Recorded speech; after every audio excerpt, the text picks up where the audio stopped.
I then intentionally, deliberately, and with premeditation shot the clerk, causing her to die. We, the jury, find the defendant Daniel Villegas not guilty of...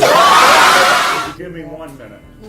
You know that I can't do that. That's not how our legal system Well, I'm gonna have to... The legal system is a theater of human emotion and legal prowess, often leading to outcomes that are as shocking as they are impactful. Today, we bring to light some of the most dramatic courtroom moments ever captured on camera. Moments that, had they not been filmed, might have slipped into the realm of the unbelievable. Prepare for the unspeakable, as what you're about to see is as real as it gets. Number 1, Jeremy Christian's outburst. Free speech or die, Portland. You got no safe place. This is America. Get out if you don't like free speech.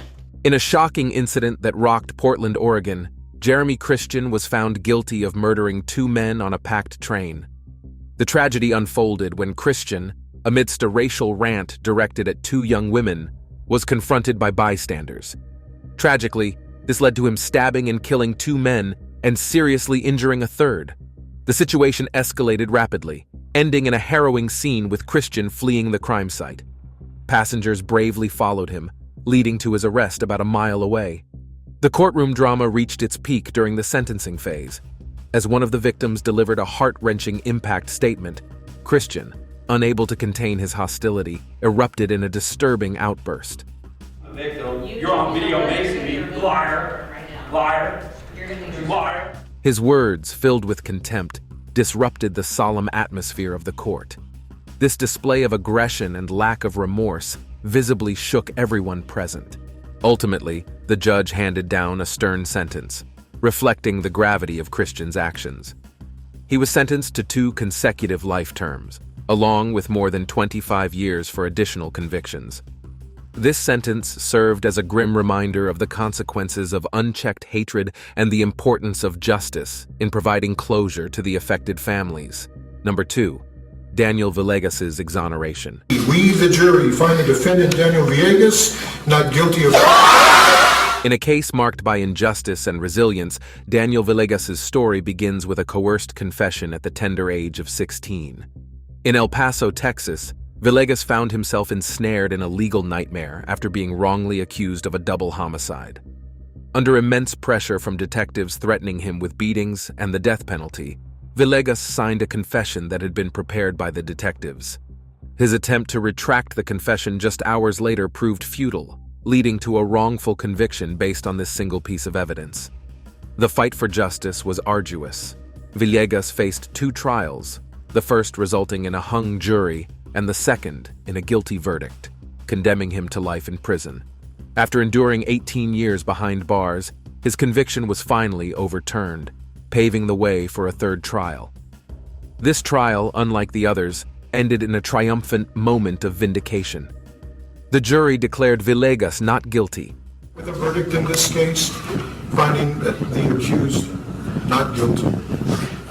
Lifting the weight of wrongful conviction that had loomed over him for decades.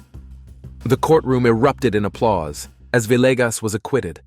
The relief and overwhelming emotion were evident on Villegas' face, a poignant testament to his long journey to freedom and justice.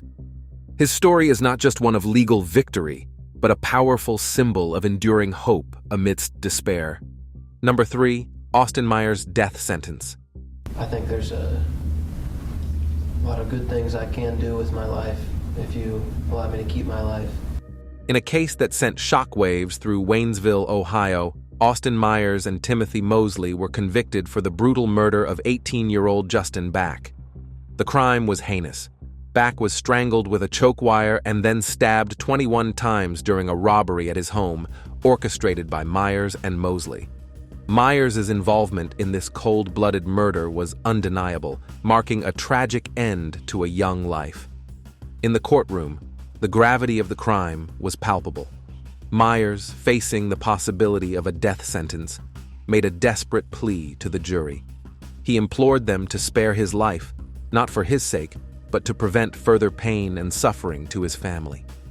However, the most heart-wrenching moment came from Justin Back's father.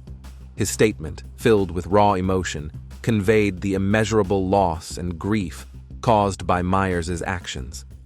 I would just hope that every time you close your eyes at night, you see my son Justin. The judge, unmoved by Myers' pleas and profoundly impacted by the severity of the crime, delivered a stern verdict. In a decisive ruling, he sentenced Austin Myers to the maximum penalty under law, death by lethal injection. At just 19 years old, Myers became the youngest individual in Ohio to be placed on death row. This judgment underscored the grim consequences of a senseless and barbaric act. Number 4. Michael Swanson's smirk. I then intentionally, deliberately, and with premeditation shot the clerk, causing her to die. In a chilling series of events, Michael Swanson, at only 17 years old, embarked on a killing spree that claimed the lives of 2 gas station attendants in Iowa. The cold-blooded murders, executed within an hour of each other, showcased a shocking level of premeditation and cruelty. Swanson, armed and masked, demanded cash and cigarettes from his victims, 47-year-old Vicki Bowman Hall and Sheila Myers. Despite their compliance, Swanson callously shot and killed them both, indicating that his primary intent was murder. During the trial, the most unsettling aspect was Swanson's reaction. As the daughter of one of the victims delivered a heart-rending impact statement, I want to know if you're even sorry. Are you sorry for what you did? Swanson sat utterly emotionless. His demeanor was chilling, showing no remorse or empathy for the devastating loss he had inflicted on the families. This reaction was a stark and disturbing contrast to the anguish expressed by the victims' loved ones. Ultimately, Swanson's heinous actions led to a severe and justifiable sentence. The court handed down 2 life sentences, ensuring that Swanson would spend the rest of his life behind bars. This sentencing reflected not only the gravity of his crimes, but also the unrepentant attitude he displayed throughout the proceedings. Number 5. Bryce Rhodes' disruptive behavior. Got some type of sexual relationship going on, or which I got going on, but I'm definitely gonna speak my mind. Bryce Rhodes stands accused of a series of heinous crimes, including the murder of multiple individuals in Louisville, Kentucky. His killing spree reportedly began with the shooting of an innocent man, mistaken for someone else. The situation escalated when Rhodes, in an effort to eliminate witnesses, brutally murdered 2 teenagers who had been present during the initial crime. These senseless acts of violence paint a grim picture of a remorseless individual. Rhodes' behavior in the courtroom further highlighted his volatile nature. Well, because I can. It's not a crime to smell. It's not a crime. Continue what you were saying. Throughout the proceedings, he engaged in a range of disturbing antics that disrupted the legal process. Notably, he blew kisses towards people in the courtroom, including the victims' families, displaying a complete lack of respect and decorum. In a particularly shocking incident, Rhodes spat on his attorney, necessitating the use of a spit mask. His actions were not only disrespectful, but also indicative of his attempt to derail the proceedings. These continuous disruptions have significantly extended the duration of the trial. Rhodes' erratic conduct in court has repeatedly hindered the legal process, complicating efforts to bring the case to a timely conclusion. His behavior underscores the challenges faced in maintaining decorum in court, especially in cases involving defendants with a propensity for disruptive conduct. Number 6. Antonio Barbeau's confession. An attack, I guess to kill. In a case that sent shockwaves across Sheboygan County, Wisconsin, Antonio Barbeau committed a horrific act that defied comprehension. At just 13 years old, Barbeau, alongside his friend Nathan Papp, brutally murdered his great-grandmother in a gruesome attempted robbery. The elderly victim was attacked in her own home with a hatchet and a hammer, struck at least 27 times in a shocking display of violence by the young assailants. Barbeau's testimony in court was chilling. He coldly recounted the details of the murder, describing how he and Poppy had initially planned to scare his great-grandmother for money, but the situation quickly escalated into a deadly assault. We were gonna try to scare her to get money and then use force if needed.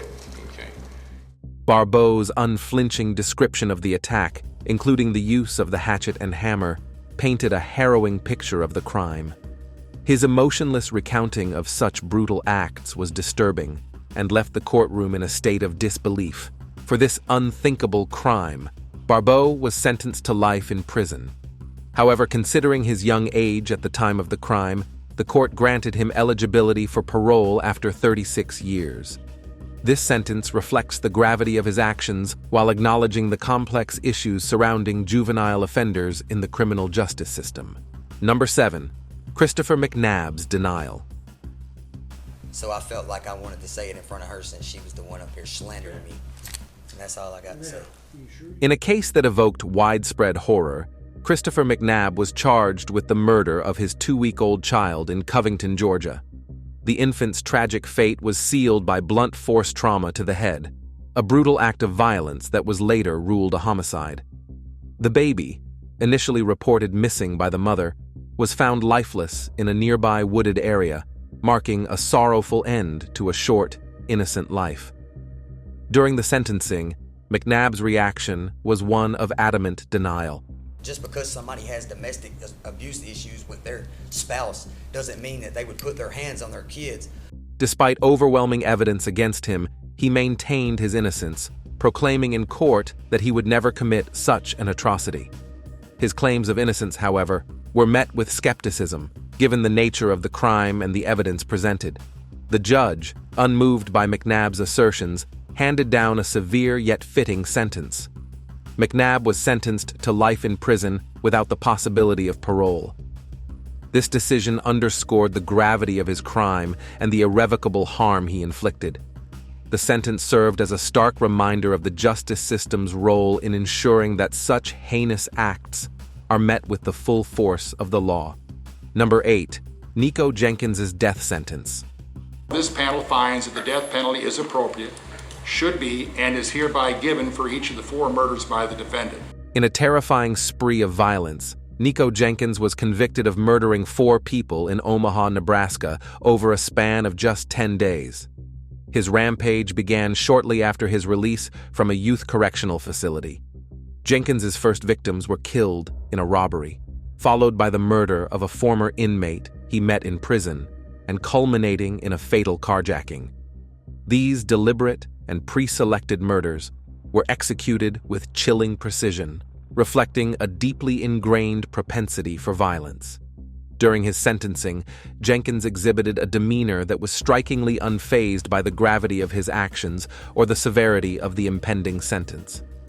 As the court read out the decision to sentence him to death, The defendant's commission of these 4 murders over a 10-day period is one of the worst killing sprees in the history of this state.